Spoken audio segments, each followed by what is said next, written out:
लग्नानंतर होईलच प्रेम मालिकेच्या आजच्या भागामध्ये आपण पाहत आहोत की प्रेक्षकांनो, खरं तर तुम्ही सर्वांनी खूप छान छान कमेंटद्वारे तुमचं उत्तर दिलं आहे. कोणी म्हटलं पारचे कपडे तर कोणी म्हटलं बोका.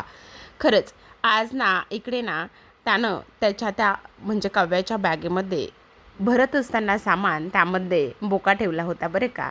खरंच आता पाहूयात, धनंजय नंदिनीला आवाज देत आलेले असतात खोलीमध्ये. नंदिनी काही खोलीमध्ये नसते.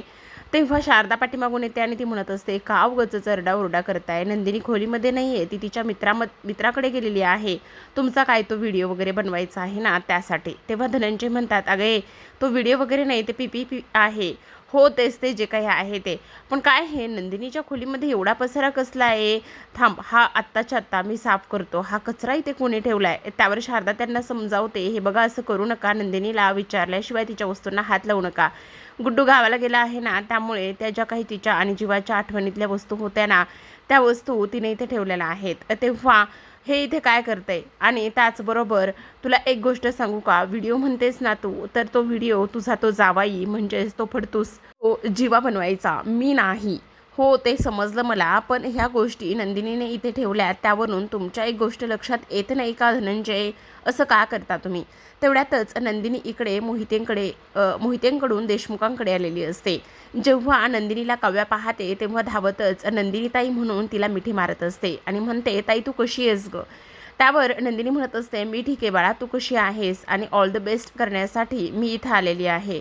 तेव्हा लगेच नंदिनीचं लक्ष तिथे उभे असलेल्या जीवाकडे जातं. पण जीवा मात्र नंदिनीकडे बघतसुद्धा नाही. त्याला तिच्याशी बोलायचंच नसतं, कारण आत्तापर्यंत 21 दिवसामध्ये मी ज्या पद्धतीने तिच्याशी बोलत होतो, वागत होतो, तिला मनवण्याचा प्रयत्न करत होतो, पण आता नंदिनी माझ्यासोबत अशा पद्धतीने वागली, त्यामुळे त्याचं काही तिच्याकडे लक्ष नसतं फार तर. नंदिनी म्हणते, अगं तुझ्यासाठी नारळाच्या वड्या आणल्या आहेत, बनवल्या होत्या तर म्हटलं चला, आणि तसंही तुला ऑल द बेस्ट करायचंच होतं. पण नंदिनीचं जरी लक्ष जीवाकडे असलं तरी काव्याला ती बोलत होती, पण लक्ष पूर्ण जीवाकडेच होतं. तेव्हा काव्या तिला मुद्दामच खेचत असते. ती म्हणत असते, हो बाबा आता काय आहे ना, म्हणजे इथे मला कोणीतरी नारळाच्या वड्या देण्यासाठी आलेला आहे, पण त्याचं कोणाचं तरी जे काही लक्ष आहे ना, ते लक्ष मात्र माझ्याकडे कमी आणि त्याचबरोबर दुसऱ्याच व्यक्तीकडे जास्त आहे. ही काही गोष्ट मला समजत नाही, अशातला भाग नाही आहे ना, असं सुद्धा आता इकडे ती बोलू लागते. आता हे सगळं काही नाही बोललं तर तेव्हा नंदिनी म्हणत असते, नाही ग असं काहीच नाही आहे. अगं असं काही नाही कसं म्हणतेस तू, बरोबर आहे, अशाच ह्या सगळ्या गोष्टी आहेत, मला पूर्ण ह्या सगळ्या गोष्टींची खात्री आहे ना, असं सुद्धा आता इथे ती बोलते. त्यावर लगेच आता जीवा पार्थ म्हणत असतो, बरं आता मी काय म्हणतो, मला ना ह्यांची जी काही बॅग आहे ना ती बॅग भरायची आहे आणि त्याचमुळे मला इथून जावं लागणार आहे. त्याचं काय आहे ना, ह्यांच्या एक्झाम सुरू आहेत आणि त्या एक्झाम सुरू असल्या कारणाने आता मी त्यांचं सेंटर पुण्याला आलं आहे, त्यामुळे मी ती बॅग भरण्यासाठी जातोय, असं आता इथे तो बोलू लागतो. तेव्हा पार्थ तिथून निघून जातो. त्याच सोबतीला जीवासुद्धा तिथून निघून गेलेला असतो. आता जीवासुद्धा तिथून निघून गेल्यानंतर लगेचच इकडे काव्या नंदिनीला बोलत असते. म्हणत असते, नंदिनी ताई खरं एक गोष्ट सांगू का तुला, सगळ्यात महत्त्वाची म्हणजे जीवा फार दुखावलाय ग. म्हणजे तो कोणाशी जास्त काही बोलत नाही, कोणाशी काही संवादसुद्धा साधत नाही, त्याचं मन आतून खूप दुःखी झालं आहे. तेव्हा तू काळजी करू नकोस, सगळं काही व्यवस्थित होईल आणि सगळ्या गोष्टी व्यवस्थितच होणार आहेत, तुला काळजी करण्याची काहीच गरज नाही आहे.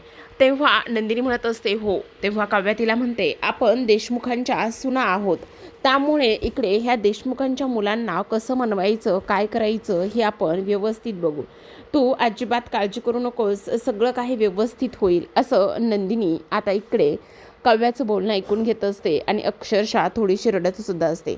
दुसऱ्या बाजूला आपण पाहतो की धनंजय फारच राग आणि फार चिडचिड करत असतात.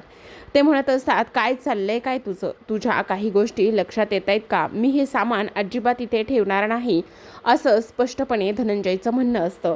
तेव्हा इथे शारदा म्हणत असते, अहो आता तरी तुम्ही तुमच्या मुलीला जरा ओळखून घ्या, आता तरी तुम्हाला कळायला हवं की तुमची मुलगी नेमकी काय करते आणि तिला आयुष्यामध्ये काय हवं आहे. ह्या सगळ्या गोष्टी तुम्हाला कमीत कमी आता तरी समजायला हवा आहेत धनंजय, आणि तिला काय हवं आहे ते. पण तुम्हाला तर त्या सगळ्या गोष्टी अजिबातच ऐकून घ्यायच्या नाही आहेत, असं सुद्धा आता इकडे ती तिला सांगत असते. तर आता दुसऱ्या बाजूला नंदिनी त्यांच्याच देवघरामध्ये उभी असते. मानिनी छान फ्रेश होऊन सकाळी सकाळी आंघोळ करून खाली येत असते. तेव्हाच इथे गणपती बाप्पासमोर सर्व व्यवस्थित होऊ दे, त्याचबरोबर माझ्या प्रयत्नांना यश येऊ देत, हे म्हणणारी नंदिनी मानिनी समोर दिसते. आता मानिनी म्हणत असते, तथास्तु, का नाही होणार आहे. आज तू इथे आलीस त्यामुळे माझी मॉर्निंग अतिशय फ्रेश आणि ताजी होणार आहे. जर इथे रोज मी असंच तुला पाहणार असेल तर मला ह्या सगळ्या गोष्टीचा आनंद तर होणारच आहे ना. असं सुद्धा आता इकडे ती बोलत असते. त्याच सोबतीला इथे नंदिनी म्हणत असते, आई तुम्ही कशा आहात, ठीक तर आहात ना. तेव्हा ती म्हणत असते, हो ग, मी तर ठीकच आहे. आणि त्याचबरोबर तुला एक गोष्ट सांगू का, आत्तापर्यंत मी जरी ठीक नसले ना तरीसुद्धा आता तुला मी इथे पाहिलं आहे ना, त्यामुळे मी मात्र अतिशय ठीक आहे, समजलं का तुला. असं सुद्धा आता इकडे ती बोलत असते. तेव्हा नंदिनी म्हणत असते, हो आई, ते तर तो चेहऱ्यावर तुमचा आनंद स्पष्टपणे दिसत आहे. त्यावर ती म्हणत असते, अगं तू आलेली आहेस, पण मला एक गोष्ट सांग, तुझी बॅग आणि त्या सगळ्या गोष्टी कुठे आहेत. त्यावर ती लगेचच म्हणत असते, आई नाही, मी बॅग वगैरे घेऊन काहीच नाही आलेली. त्यावर मानिनी म्हणत असते, बरं ठीक आहे, तू नको काळजी करूस, सगळं काही व्यवस्थित होईल आणि त्याचबरोबर सगळ्या गोष्टी आपल्याला पाहिजे त्या पद्धतीने लगेच तर होत नाहीत ना. मग तू अजिबात काळजी करू नको, सगळं व्यवस्थित होईल, असं सुद्धा इथे आता ती बोलत असते. नंदिनी तुला एक गोष्ट सांगू का, हे बघ, प्रत्येक नात्याचं हे सगळं गणित याच पद्धतीने असतं. आपण जेवढा गुंता वाढवतो तेवढं ते वाढत जातं. पण तुम्हाला तुमचा टाईम जेवढा घ्यायचा आहे तेवढा तुम्ही तुमचा तो टाईम घ्या. त्याला आम्ही तुमच्यामध्ये कधीच पडणार नाही आहोत. आई-वडील म्हणून सुद्धा आम्ही मुलांच्यामध्ये कधी पडलो नाहीत, तर मग तुमच्या सुनेंच्यामध्ये सुद्धा आम्ही कधीच पडणार नाही आहोत. तुम्हाला काळजी करण्याची काहीच गरज नाही आहे. अजिबात तू काळजी करू नकोस. बरं नंदिनी, तू बॅग घेऊन नाही ना आली, असू देत, मी तुझ्यासाठी मस्त गरमागरम चहा बनवते. बघ बाई, हा तुझा नवरा ना कुठेही पसारा करून ठेवतो. आता इथे त्याने बॅग अशीच ठेवून गेला आहे. थांब, अगोदर बॅग उचलते. तेव्हा नंदिनी म्हणते, आई असू द्या, पसाऱ्यावालेचा पसारा उचलण्यासाठी ही चकाचक बाई आलेली आहे ना, ती आता हा जो काही पसारा आहे ना तो उचलेल, तुम्ही नका काळजी करू. त्यावर मानिनी म्हणत असते, हो खरंच तू उचलशील का. तेव्हा नंदिनी म्हणते, हो का नाही उचलणार, तुम्ही नका काळजी करू, होईल सगळं काही व्यवस्थित, असं सुद्धा आता इकडे नंदिनी बोलत असते. आणि तेव्हा तिथे समोर असणारी ती बॅगकडे तिचं लक्ष जातं. आणि खरंच जीवा जो आहे ना तो कुठेही कसाही पसारा ठेवून कधीही गेलेलाच असतो. आणि तेव्हा नंदिनी म्हणत असते, कितीही काही जरी झालं ना तरीसुद्धा हा जो काही जीवा आहे ना तो त्याचा पसारा व्यवस्थित ठेवण्यासाठी कधीच हातपाय हलवणार नाही बहुतेक, असंच मला वाटत आहे. असं सुद्धा आता इकडे ती बोलू लागते. तेव्हा समोर असलेली ती बॅग बघते आणि ती बॅग घेऊनच जीवाच्या खोलीकडे निघालेली असते. इथे मानिनीला सुद्धा फारच छान वाटत असतं. तिला असं वाटत असतं की असो, हळूहळू गाडी मात्र रुळावर येत आहे आणि त्यामुळेच ह्या सगळ्या गोष्टी होत आहेत.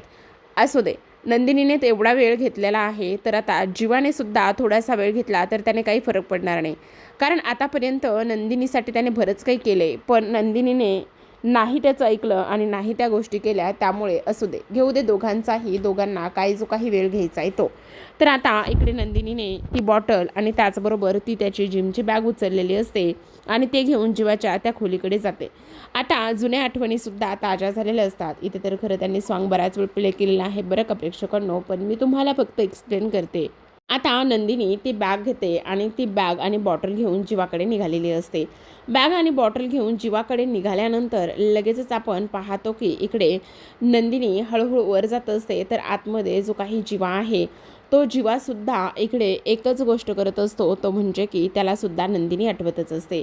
दुसऱ्या बाजूला वळूयात. दुसऱ्या बाजूला आपला जो काही ओजी बोका आहे म्हणजेच पार्थ देशमुख, तो बोका आता खोलीमध्ये गेलेला असतो आणि तो बोका खोलीमध्ये गेल्यानंतर इकडे तो एक काम करतो, म्हणजे काव्याची बॅग भरत असतो. आता काव्याच्या बॅगमध्ये त्याने बरेच तिचे बुक्स टाकलेले असतात. आता कपडे टाकलेत की नाही माहिती नाही बरं का, पण वरती तर बुक्स आणि आणखी एक गोष्ट म्हणजे बोका, जे की तुम्ही अचूक उत्तर दिलं होतं कालच्या एपिसोडचं. तर आता इकडे आपण पाहतो की काव्या तिथे आलेली असते. काव्या तिथे आल्याबरोबर इकडे ती म्हणत असते, काय चाललंय काय तुमचं हे देशमुख. अहो काव्या, ऐका ना, एक काम करा ना, तुम्ही ह्या बॅगेवर बसा ना. तुम्ही जर ह्या बॅगेवर बसलात ना तर मला ही चेन लावायला मदत होईल. तेव्हा लगेच आता इकडे काव्या म्हणत असते, देशमुख तुमचं काय चाललंय हे तुमचं तुम्हाला तरी कळतंय का? काय आहे हा सगळा प्रकार आणि ह्या सगळ्या गोष्टी? बोला ना, असं कोण वागतं बरं? तेव्हा लगेच तुम्हाला बॅगसुद्धा आत्तापर्यंत भरायला येत नाही. तुम्ही कधी शिकणार आहात देशमुख बॅग भरण्याची? ह्या सगळ्या गोष्टी ती इथे बोलत असते. आणि तेव्हा लगेच आता इकडे जो काही पार्थ आहे तो हसतच असतो. पण असं बॅगेत भरलंय तरी काय, ते तरी मला बघू दे, असं सुद्धा काव्या इथे म्हणते. आणि ह्या सगळ्या गोष्टी म्हटल्यानंतर बॅग उघडून पाहते तर त्यामध्ये बोका असतो. आता तो बोका ती पाहते, हातामध्ये घेते आणि म्हणत असते, काय रे बोकुडी, तुझं हे जे काही चाललंय ना त्या सगळ्या गोष्टी मला कळतायत बरं का. म्हणजे तुझ्या चेहऱ्यावरचे ते हावभाव, ते एक्सप्रेशन्स, ते सगळं काही कळतंय. आणि त्या सगळ्या गोष्टी मला सांगून जात आहेत की तू मला इथे माफ केलेलं आहेस. आणि त्याचबरोबर इकडे तुझ्या चेहऱ्यावरचं हे हसंसुद्धा मी पाहते बरं का बोकुडी, असं म्हणून ती मुद्दामच पार्थला डिवचत असते. पण पार्थ मात्र आपला शहाण्या बाळासारखाच तिथे बसलेला असतो. शेवटी आता इकडे तिनं तो बोका काढून घेतलेला असतो आणि तिनं म्हटलेलं असतं की देशमुख काय करताय तुम्ही हे? मला हा बोका सोबत घ्यायचा नाही आहे. माझा ओजी बोका आहे ना. आणि खरं सांगू का देशमुख, तुम्ही भूतकाळ विसरून मला माफ केले. तुम्ही माझ्यामध्ये किंवा जीवामध्ये कोणतंच नातं नाही आहे ना, हे सगळं ज्या पद्धतीने स्वीकारले ना ते पाहून मला आनंद होत आहे. आपलं नातं हळूहळू पुढे जातं आहे. पण आता देवाकडे एकच प्रार्थना आहे की ज्या पद्धतीने आपलं नातं पुढे गेलं आहे त्याच पद्धतीने जीवा आणि नंदिनी ताईच्यामध्ये सुद्धा जो काही गैरसमज आहे तो पूर्ण दूर व्हावा अशीच माझी इच्छा आहे. आता जीवा फेऱ्या मारत असतो खोलीमध्ये. त्याचबरोबर त्यालासुद्धा नंदिनी आल्याचा आनंद तर झालेलाच असतो बरं का. पण नंदिनी आल्याचा आनंद झाल्यानंतर मात्र त्याने तिच्यासोबत अबोला धरलेला असतो. तो फक्त आणि फक्त तिला थोडंशी त्या सगळ्या गोष्टींची जाणीव व्हावा म्हणूनच. ह्या सगळ्या गोष्टी होत असताना आता नंदिनी तिथे येते. नंदिनी तिथे आल्यानंतर ती दरवाजाला वाजवत असते, बाहेरूनच आवाज देत असते. आता बाहेरून आवाज दिल्यानंतर ती म्हणत असते, ओ पसारेवाले, काय करताय आतमध्ये?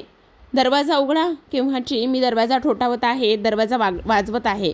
तुमचा तो पसारा आवरण्यासाठी, आटोपण्यासाठी इथे तुमची चकाचक बाई आलेली आहे. त्यामुळे मी काही जे सांगते ना तुम्हाला तेच करायचं आहे. उघडा बरं पटकन, दरवाजा उघडा. ओ, तुम्हाला कळतंय का मी काय बोलते ते? पसारेवाले उघडा, लवकरात लवकर दरवाजा उघडा, असं नंदिनी जीवाला बोलत असते. आणि त्याचसोबत ती ही गोष्ट बोलते की असं आतमध्ये स्वतःला किती वेळ बंद करून ठेवणार आहात? मी आलेले आहे म्हटल्यावर तुम्ही असं बंद करून ठेवणं बरोबर नाही आहे पसारेवाले. तुम्हाला मी सांगते ना की दरवाजा उघडा म्हणून, तर उघडा बरं दरवाजा, असं म्हटल्यानंतर नंदिनी हे सगळं काही बोलत असते. पण जीवा मात्र तिला आतून काहीच आवाज देत नाही. तेव्हा नंदिनीला थोडंसं वाईट वाटत असतं. तरीसुद्धा ती काही केल्या प्रयत्न सोडत नसते बरं का. ती पुन्हा पुन्हा म्हणत असते, ओ पसारेवाले, काय करताय तुम्ही आतमध्ये? तुम्ही दरवाजा उघडणार आहात की नाही? उघडा बरं, तुम्ही पटकन पटकन दरवाजा उघडा. हे बघा, इथे मी तुमच्याशी बोलायला आले की नाही, मग तुम्ही माझ्याशी बोलणार आहात की नाही पसारेवाले? असं काय करताय? हे बघा, झाल्या त्या गोष्टी त्या बरं सोडून आता, आणि मला आतमध्ये येऊ द्या. मला आतमध्ये येऊन आपली खोली पाहायची आहे, त्या सगळ्या गोष्टी पाहायच्यात. आणि तुम्ही असं माझ्याशी बोलणार नाही आहात, अबोला धरणार आहात का पसारेवाले? तुम्ही लवकरात लवकर दरवाजा उघडा बरं. हे सगळं काही ती आता इथे बोलत असते. हे सगळं काही बोलूनसुद्धा त्याने काहीही फरक पडत नसतो बरं का प्रेक्षकांनो.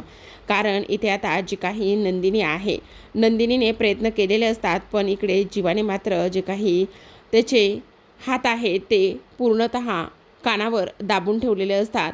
आणि तो इथे काही जरी झालं ना तरीसुद्धा दरवाजा उघडण्यासाठी स्पष्टपणे नकार देत असतो. तो म्हणत असतो की मी इथे दरवाजा उघडणारच नाही.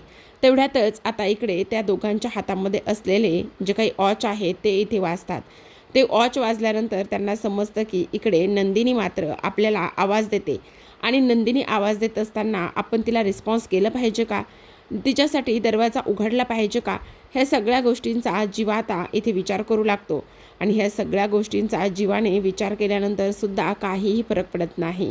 कारण इकडे जेव्हा तो कडी उघडायला जातो तेव्हा त्याला ती गोष्ट आठवते, कशा पद्धतीने धनंजयने काही गोष्टी, काही आरोप इथे जीवावर केले होते. आणि त्या केलेल्या सगळ्या आरोपावरती एकच गोष्ट झालेली असते, आणि ती म्हणजे की धनंजयने 2 पावलं मागे गेलेला असतो. आणि धनंजय 2 पावले मागे गेल्यानंतर इथे नंदिनीची त्याने साथ दिलेली नसते. आणि त्याचमुळे आता इकडे जीवाला ते आठवल्यानंतर पुन्हा जीवा कडी उघडायची तशीच थांबतो. तर इकडे नंदिनी मात्र तिचे प्रयत्न काही केल्यास सोडत नसते. बराच वेळ ती त्याला बाहेरून बोलत असते, जीवा दरवाजा उघडा, जीवा दरवाजा उघडा. पण जीवाने न दरवाजा उघडल्यामुळे आता नंदिनीचा थोडासा हिरमूड झालेला असतो. तर आता आपण इकडे दुसऱ्या बाजूला पाहतो की रम्या जी आहे ना, ती रम्या इकडे आता देवपूजा करत असते.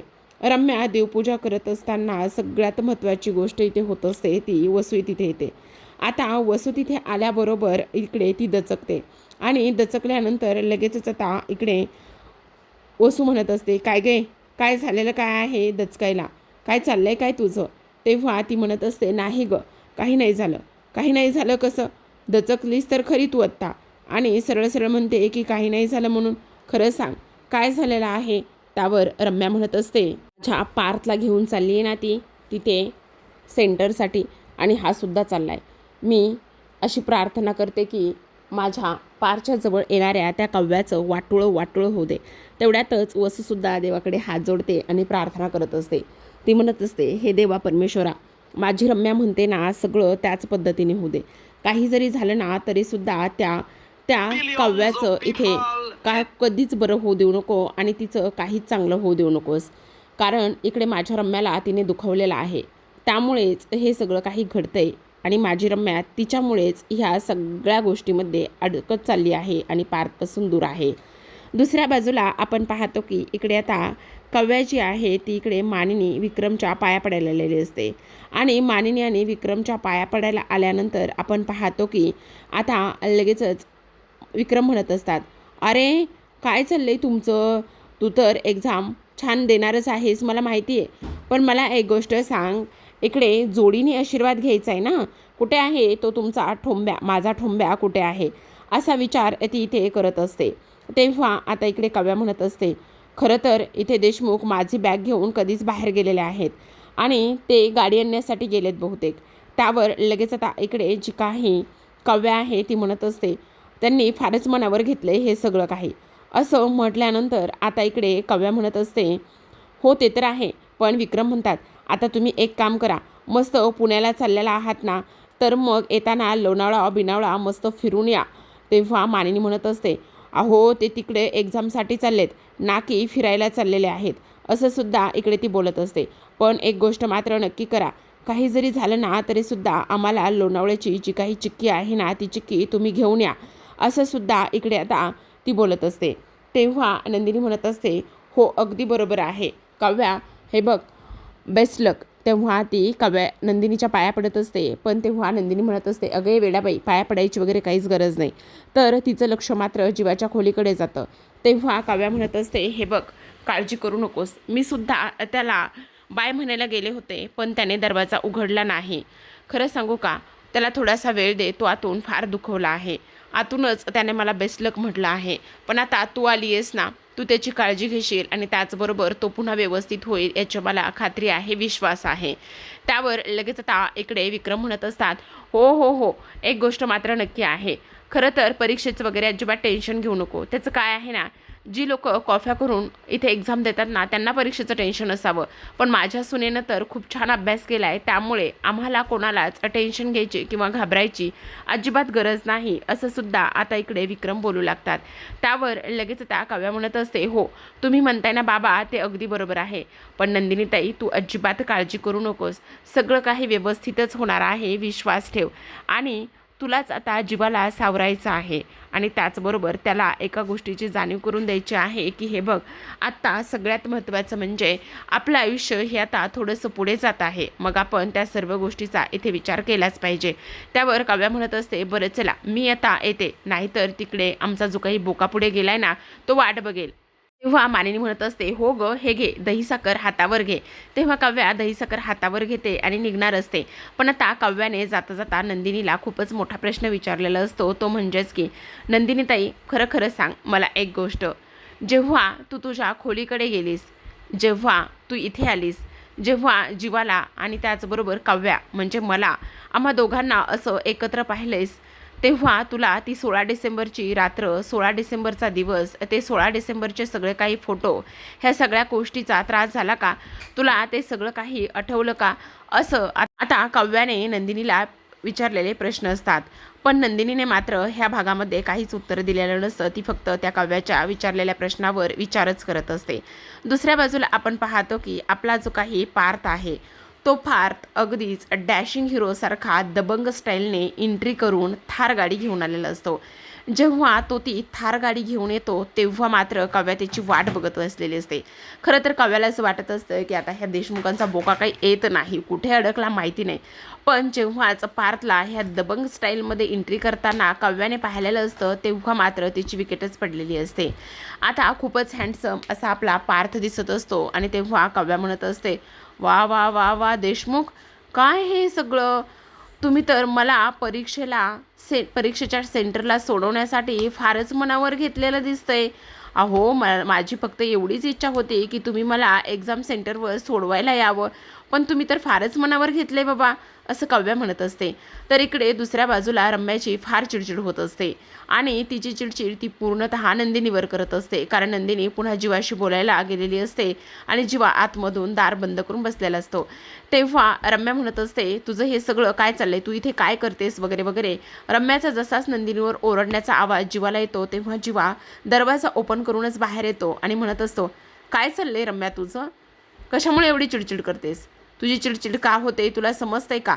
कारण पार्थदादा काव्याला सोडवायला परीक्षा सेंटरवर गेला आहे, त्यामुळे खरं तर तुझी चिडचिड होत आहे, समजलं तुला?